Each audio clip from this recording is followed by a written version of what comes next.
Hey, Mom. Yes, Kath? When Dad was talking about you taking the free organ lessons, he mentioned that your mom had sent you down an organ or bought you an organ or somehow given you this organ. Did she support music when you were a kid too?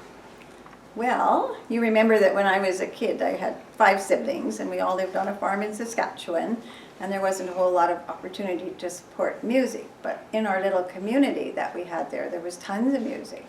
It was there was a big gathering of Ukrainian folks there, and they would hold these great big corn roasts, and they'd come out with their fiddles and their accordions. And so my earliest childhood memories are actually of having so much fun with music. So it was actually really important to Mom to make sure that we were exposed, and also we all attended, all 6 of us, Sunday school. Okay. And Sunday school was music.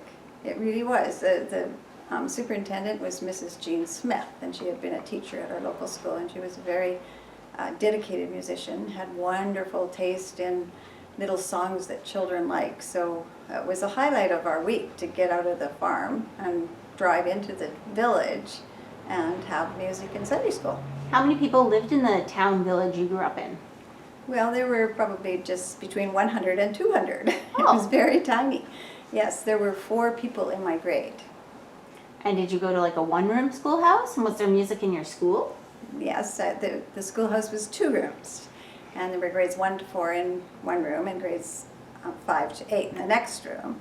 And particularly in the elementary grades, the early grades, we had music. We had Miss Johnson there, and she would go to the back on a great big old acoustic piano. And I remember one year she went to Hawaii, and she came back with all of this Hawaiian exciting music and taught us all to do the hula. And she was, we had lots of music. It was one of the highlights of living in a small community where everybody knew everybody, and it was important. And what about from grade 9 to grade 12? Where did you go to school for high school? Well, I went to school at Aidan-Bowman Collegiate in Saskatoon, but Did they bus you in from no, we Messier? moved into the city. But no, actually there was a great big giant void in my life after we moved into Saskatoon, and the next time that I did anything with music was when Mom gave me the organ in 1983. So you stopped doing music in 1960 60. Yeah. and then not again. So 23 years with Yeah. no music.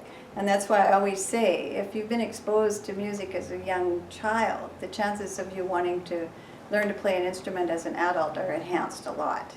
Remember, I went back to take lessons from Joyce. Yeah. After she fired you from Yes, yours. I recall. And I did learn how to read classical music and how to play according to the manuals. By What is that rote? called? The Royal Conservatory? Yes, those Royal Conservatories books. So that was what I started doing. Would have been about 1994. Well, I was 8 when I got fired. Yeah, So right then. I replaced you. 93, 94, around there. And I used to go on my way home from work on Friday nights. I'd go and have my half-hour lesson, and then, of course, Joyce and I would have to have a glass of wine before I left home. Of course. Perfect way to take a lesson. And now you take lessons with Carlos. And I've been taking lessons with Carlos since 2003, when I started to volunteer here. Sadly, we don't get a glass of wine at all, but we do enjoy the half hour. He's probably one of the best keyboard teachers in captivity. He's awesome. And I remember when you fell and broke your hand that you say that playing the piano really helped you fix that up. So why don't you talk about that for a minute? Well, I can for a moment, sure. The benefits of music as an older person. Yeah. Well, we all do get arthritis, and I think as long as you keep using it, that's the trick. And so if you're sitting there at your lesson and you know that next week you have to go back and play something, you use it. Good. All right, well, I'll let you get back to doing the mail out. Thank you.